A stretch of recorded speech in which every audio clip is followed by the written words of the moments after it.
We know, and I'm reading what the parent wrote, we know that LAUSD is full of corruption. And we know that LAUSD employees often disrespect the parents and the children at the school sites. What would you do to help the parents? Let me say first off that I've been spending the last year, there's a set of petitions going around to move the public board meetings to the evenings when working class people can go and be at the boards, and I think that that's one of the most important things that we can do. Right now, currently, it's only the nonprofit industrial complex that's able to go to the board, and they bring a lot of unemployed charter parents to make it look like they have a lot of support. But parental engagement is far more than just showing up at board meetings. You see, the board members have to be in the community. And that's something that I think that, the good news is everybody sitting here does that. And I think that that's a powerful message. We obviously there's somebody that's not here, but what I can tell you is anybody that's seen me in District 2 knows that I'm constantly engaged with families, community members, and activists to try to change our district. Thank you. I have experience actually with my school. My school was named Ramon Cortines School of Visual and Performing Arts. The community was asking for a different name, but Monica Garcia went ahead together with the board and decided to name that school after him. This was unacceptable. They called the art teachers in my school. We orchestrated the first walkout after the ESLA walkout in my school, where 1,400 students walked out, and we got the support of the teachers, we got the support of the administrator, even the police helped us to go to the board and start asking and demanding them to restore these positions for our school. We are a visual arts school, and they were cutting all these positions. One of the superintendent's assistants came out and started yelling at my students, and I just went off on him because I said, you are here to serve my students and the needs of my students. And that's one of the things that I intend to do. Parents need to come into the school. We need your help.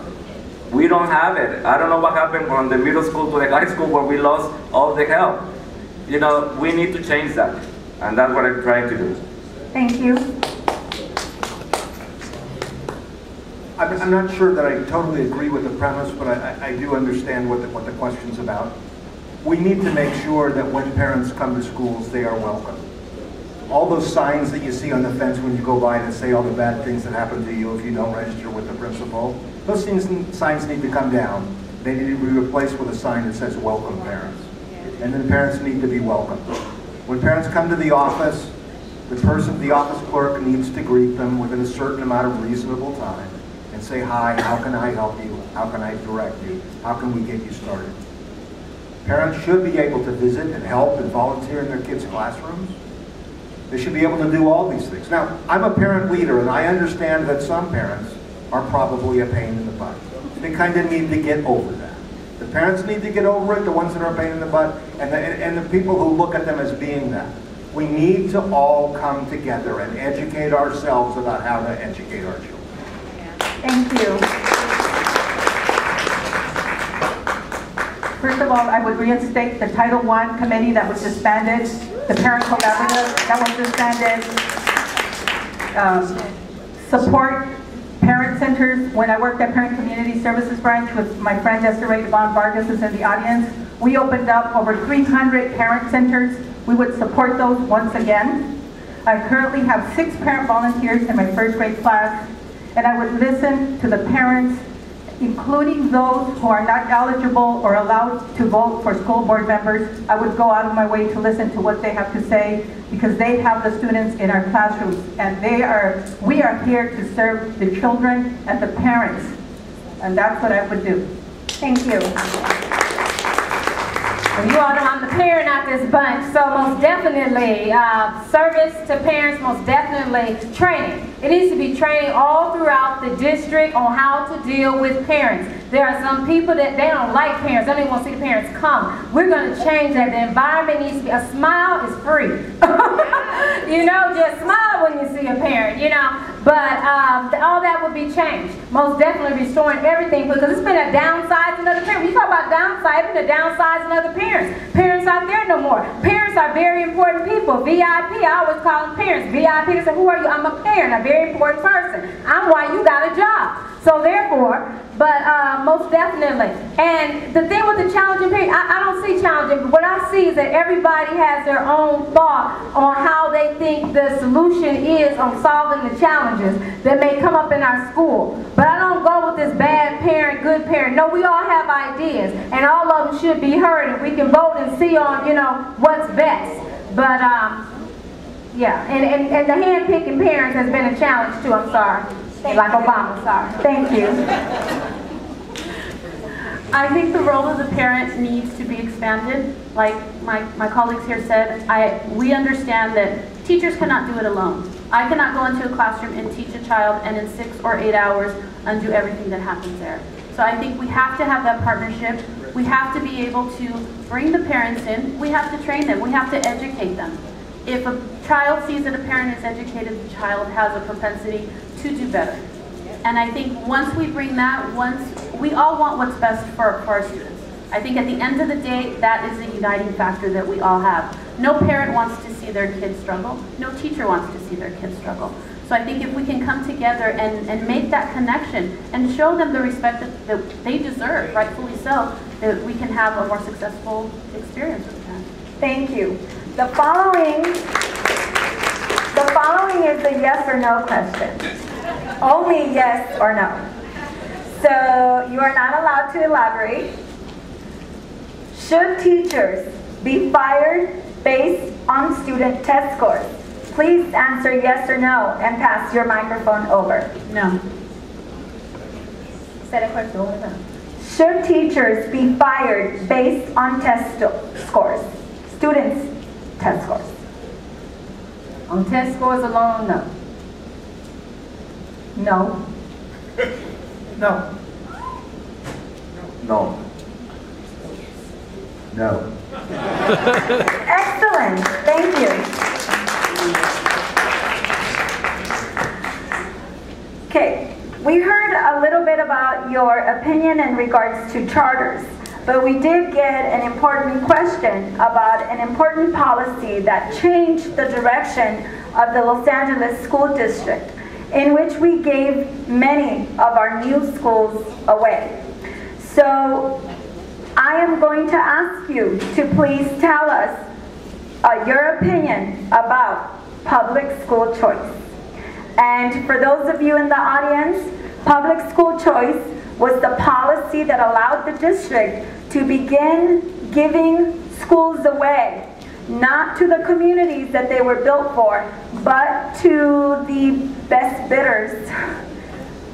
That's the best way I can explain it.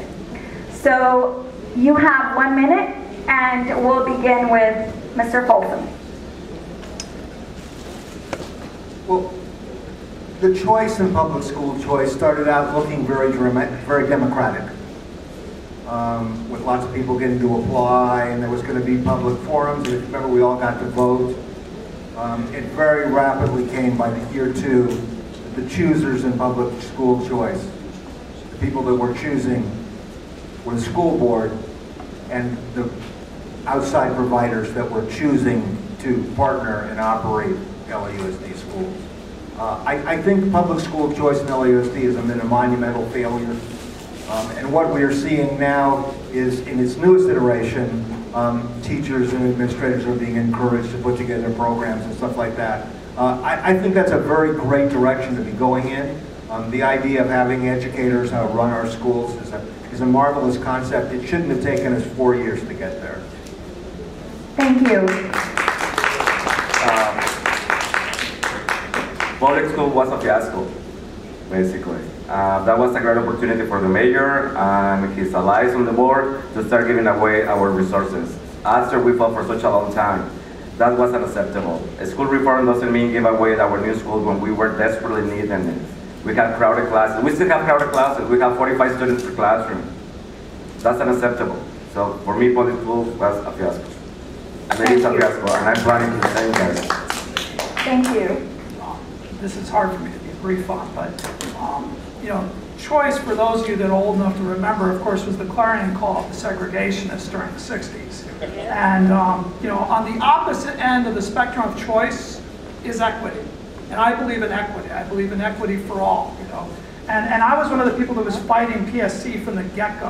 When I was writing articles, we were having protests in front of the school board against Jolie's resolution. And I vow to you that when I get elected to the school board, that I will dismantle PSC. People sometimes don't know, but it's literally been millions and millions of dollars were spent in the selection process and all the campaign guides, and all of this money's been squandered. That money should have been used in the classrooms and in school libraries. We've given our public commons away to private corporations, and for me that is wholly unacceptable. Thank you. I believe in fully funded local neighborhood schools where a child can show up if they're an English learner, special needs, run-of-the-mill, and they can enroll if they choose to. And I believe in magnet schools where students can choose based on special interest and apply for that. That's my view of public school choice. The key thing that I want the parents to understand is that the power that we have. We have the power to pick what school our kids go to. We have to understand this bigger piece. We have a lot of power in our hands. Charters are fighting over us.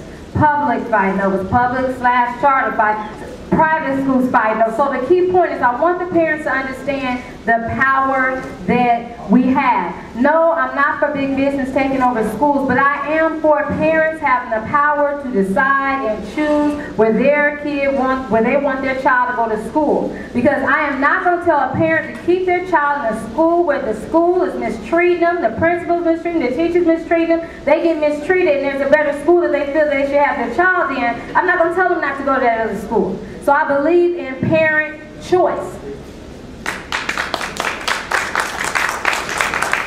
I think if we look at the issue of public school choice and how it hasn't worked, I feel that our schools, all our schools should be great schools.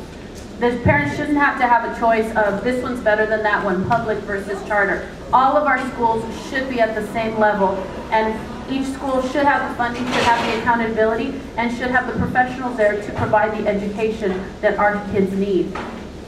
We can't go into this without knowing that our kids are at the core of everything we're doing. And I think without us really looking at how we're failing, that we cannot say that a public school is not as good as a charter school. And I think that is the issue that I have.